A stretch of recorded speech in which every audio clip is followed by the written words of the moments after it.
ও দরদি তুমি তো নাথের বন্ধু,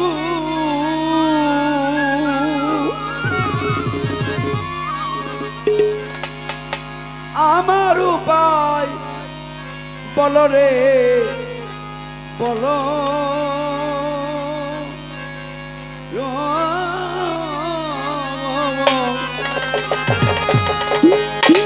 দয়াল আমায় পারে নিয়া চলো রে, প্রাণ মুর্শিদ আমায় পারে নিয়া চলো।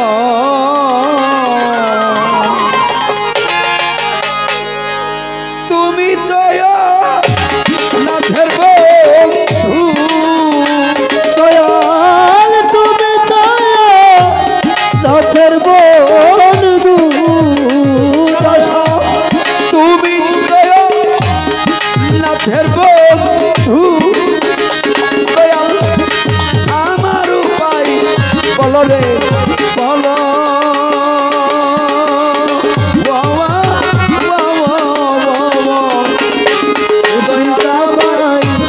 পার নিয়ে চলো রে মুর্শিদ আমায় পার নিয়ে চলো।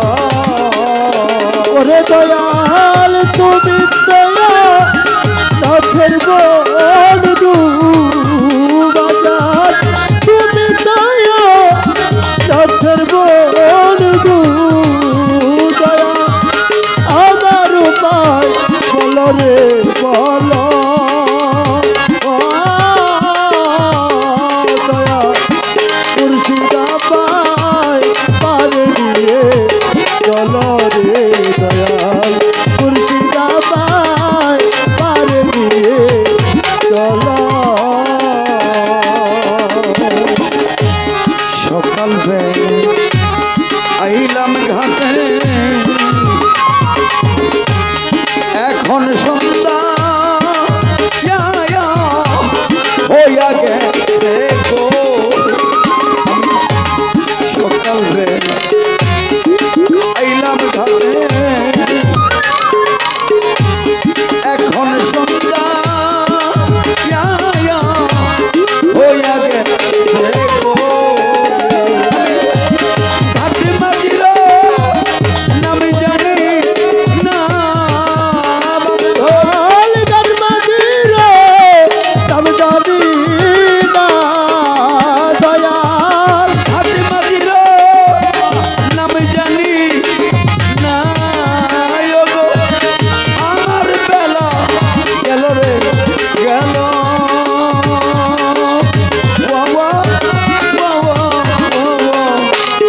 বান্ধব আমার পারে নিয়া চলো রে, দয়াল আমায় পারে নিয়া চলো। ও দয়াল তুমি দয়া নাথের বন্ধু, দয়াল তুমি দয়া নাথের বন্ধু। দয়া আমার উপায় বলো রে বলো।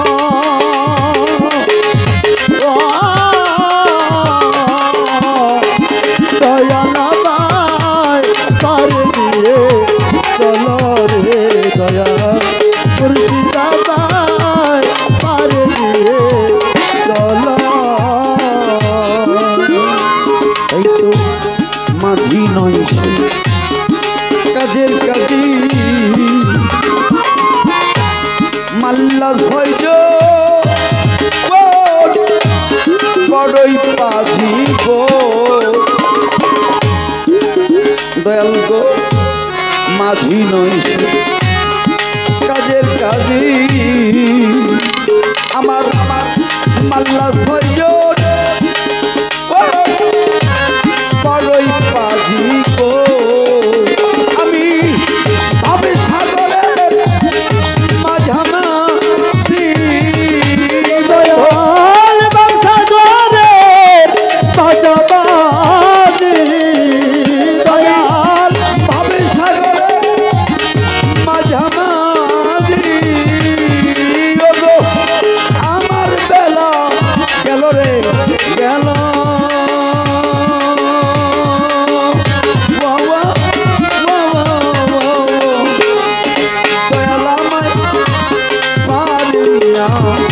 চলো রে প্রাণ মুর্শিদ আমায় পার নিয়া চলো দয়াল তুমি দয়া নাথের বন্ধু দয়াল তুমি দয়া নাথের বন্ধু দয়া আমার উপায় বলো রে বলো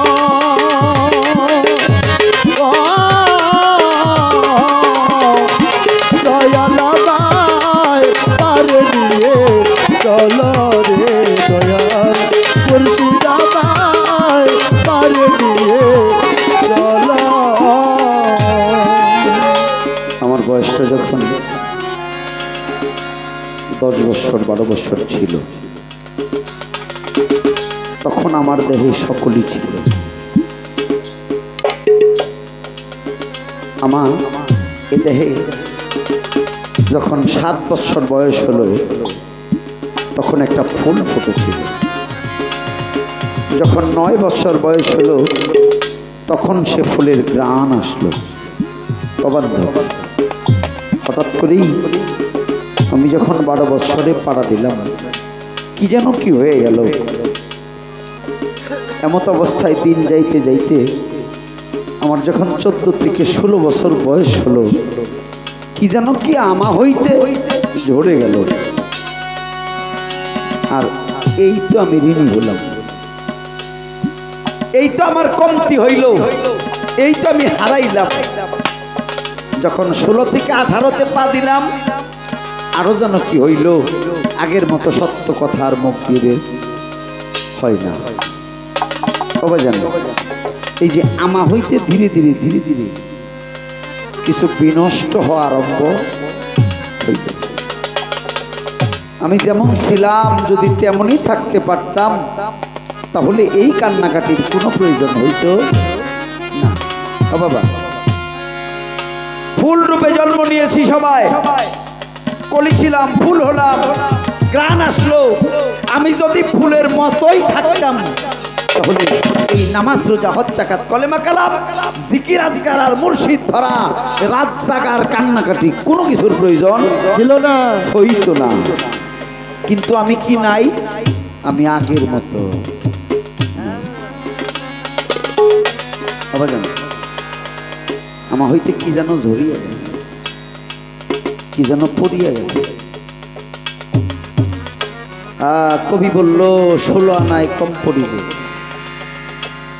ডুবাইয়া মারবে জলে, হাতে পায়ে লাগাইয়া পেরি, ওমন ব্যাপারি তুই পার ঘাটাতে কেমনে দিবি পারি। এই যে 16 আনায় কম পড়িলে ডুবাইয়া মারবে জলে, হাতে পায়ে লাগাইয়া পেরি, ওমন ব্যাপারি তুই পার ঘাটাতে কেমনে দিবি পারি। আমার ভয় হয়, আরে আমার ভয় হয় সেই দিন পারের বেলা পারের ঘাটে যদি আমার দয়ালকে আমি না পাই, আমার উপায় সবাই জান 16 আনা ঠিক আছে। কবি বলল মাঝি নয় সে কাজের কাজী, অল্প কথায় হয় না রাজি, আদায় করে 16 আনা। এই যে আমার মানব দেহে 6 জন পাজি, তো বাবা আমি যেন পারের বেলায় তাদের চক্করে না পড়ি। তাই তো মাঝি নয় সে কাজের কাজী, আমার মাল্লা 6 জন বড়ই পাজি বাইরে, মাঝি নয় সে কাজের কাজী, মাল্লা 6 জন বড়ই পাজি আমি ভাবে সাগরে মাঝামাঝি, ব্যবসা করে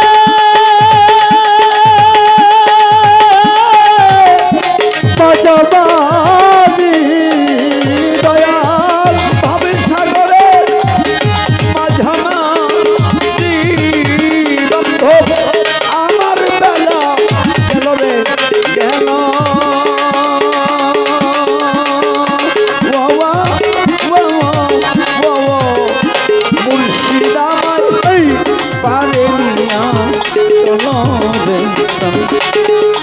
মুর্শিদামায় পারে নিয়া চলো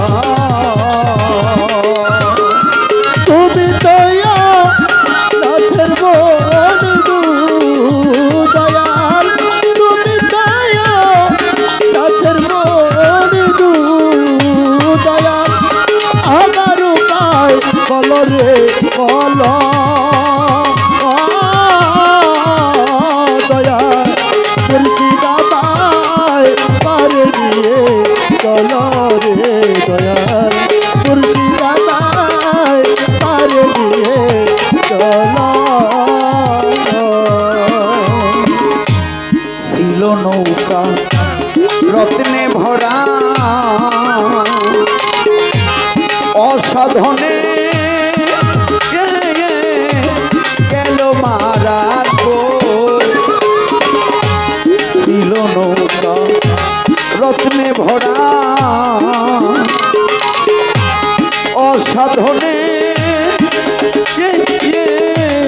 গেল মারা গো আমার দয়ালের সে ওনা খারায় আমার দয়ালে সে ওনা খারায় আমার দয়ালের সে ওনা খারা যেমন মালিক হয়তো মারপা বলো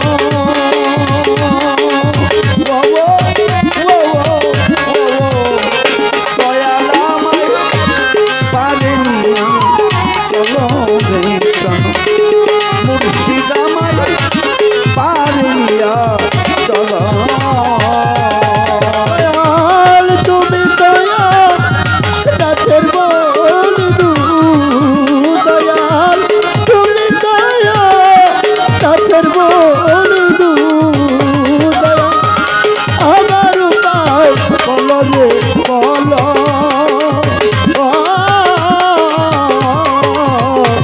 মুর্শিদাবাদ পারে দিয়ে চলো রে দয়াল মুর্শিদাবাদ পারে দিয়ে চলো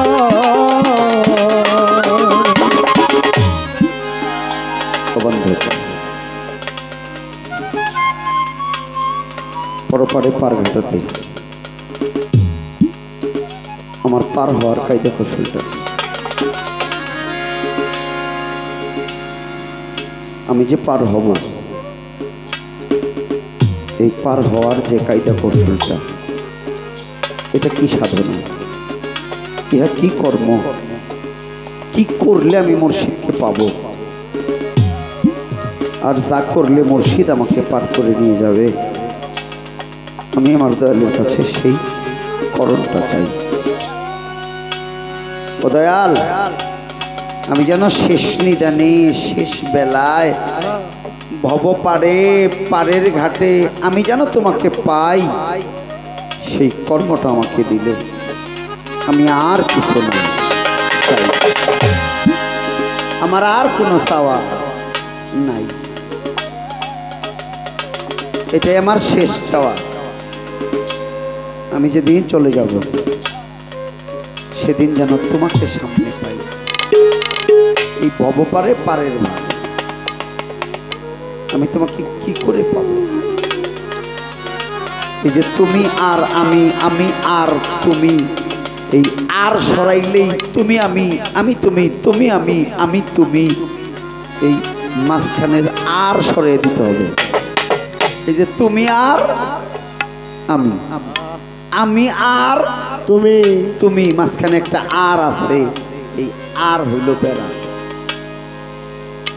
দয়াল এমন একটা সাধনা দাও যেই সাধনার জুড়ে মাঝখানে আর আরটা না থাকে থাকে তুমি আমি আমি তুমি তুমি আমি আমি তুমি তুমি আমি আমি তুমি আমি আমি এরকম যেন হয়ে যাইতে পারি এই সাধারণ ভক্তরা সাধারণ মুরিদেরা আমরা এত কিছু বুঝি না আমরা এত করণ পারি না আমরা এত কিছু করতেও পারি না তাই আমাদের একটু সহজ করে সহজ রাস্তায় সহজ পথে একটু নেওয়ার বা যাওয়ার একটা ব্যবস্থা করে দেবে গুরু কইল ইচ্ছা করলে মুর্শিদ যারা আল্লাহর ওলি যারা কামেল যারা তারা এক মুহূর্তে ভক্তকে বুকে নিয়ে চাপ দিয়ে ওলি বানিয়ে দিতে পারে পারে কি পারে না আপনারা জানেন না বড় পীর আব্দুল কাদের জিলানী তার বাড়িতে এক চোরাই গেছিল চুরি করতে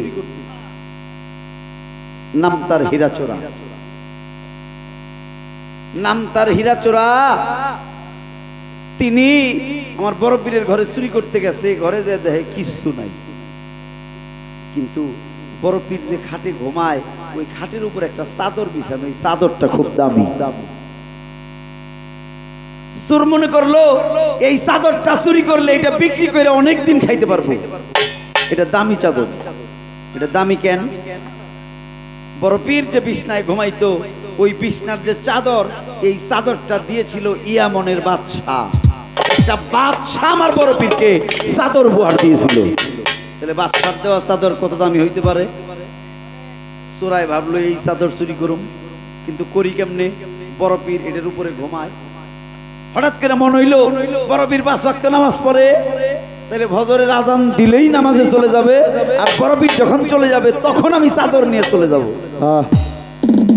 ভাবতে ভাবতে মসজিদে আজান শুনে বড় পীর উঠে গেছে চোরাই কইলো এবার আমার কায়দা যায় চাদরের মধ্যে টাইনে ধরছে চাদর টাইনে আনবো এখন চাদর আর আসে না আহা চোরাই টানে এইদিকে চাদরে টানে ওই দিকে চোরাই টানে এইদিকে আর চাদরে টানে ওই দিকে চোরাই বসছে আমি ভুল করছি এই পীরের ঘরের জিনিস চুরি করা যাবে না এটা বুঝা চাদর যখন সে টাইনে আনতে না পারে তখন সে ভাবলো এই তো ফর্সা হয়ে যাইতেছে বড় পীর আবার ঘরে আসবে আসলে আমাকে দেখে ফেলবে তাহলে আমি এমনিতেই চলে যাই এখন চলে যাইব চাদর থেকে আচ্ছা নিয়ে না আতা সারে না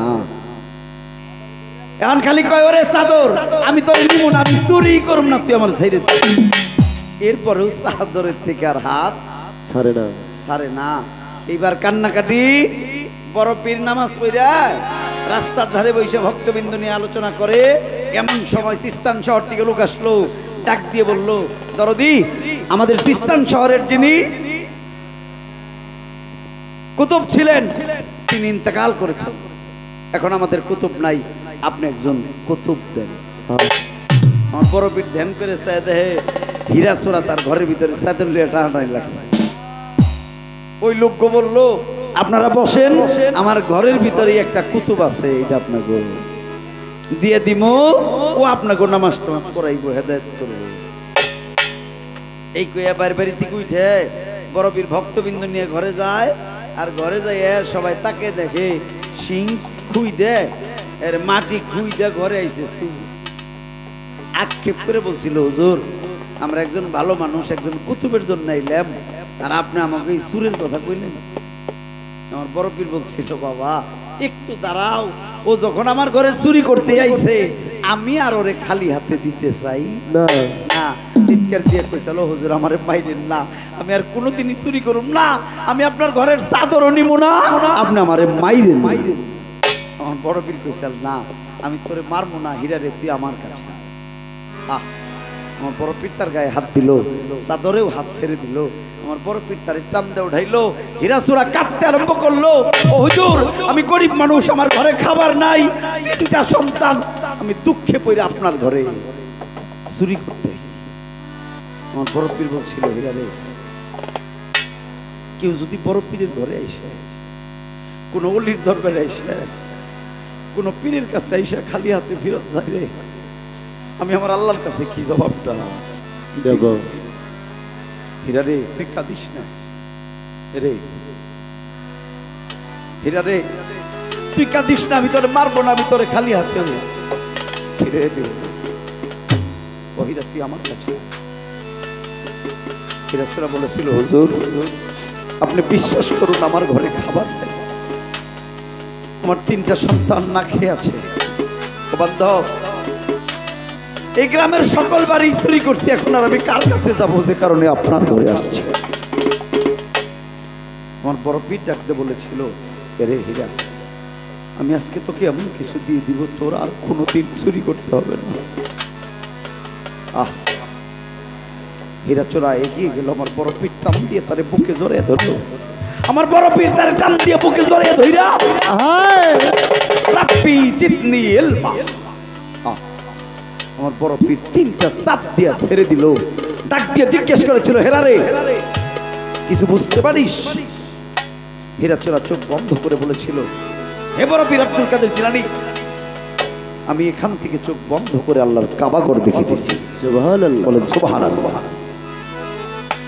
জিজ্ঞেস করেছিল, রে হেরা, আরো কিছু দেখা যায় না?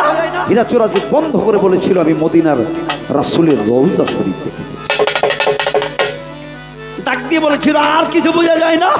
হীরা বলেছিল, আমার মুর্দা কলব জিন্দা হয়ে গেছে, ইহা কেবল আল্লাহ নামের, গুরু নামের, মুর্শিদ নামের, রাসূল নামের জিকির করিতেছে।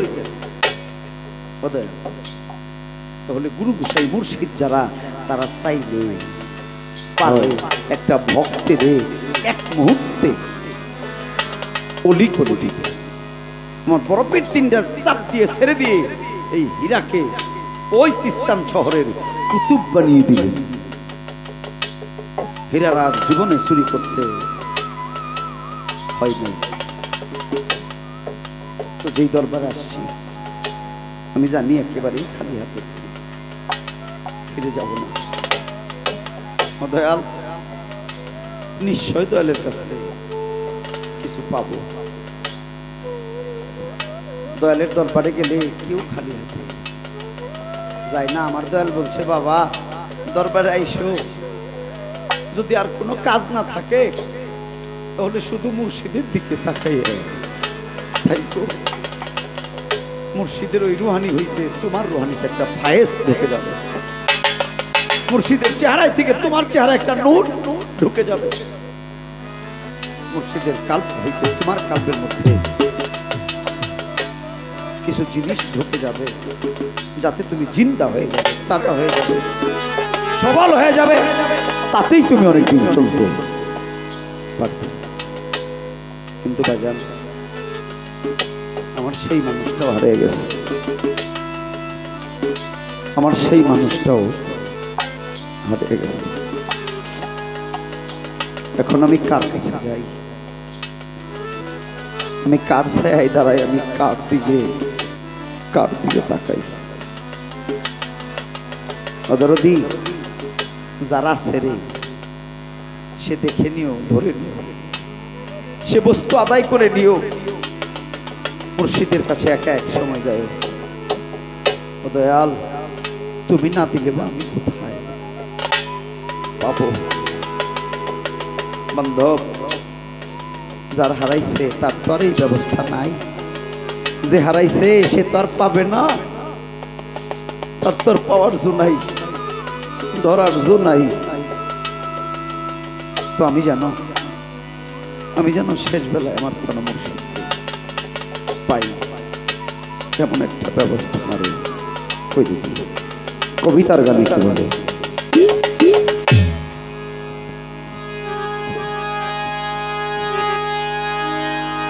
ওরে আমি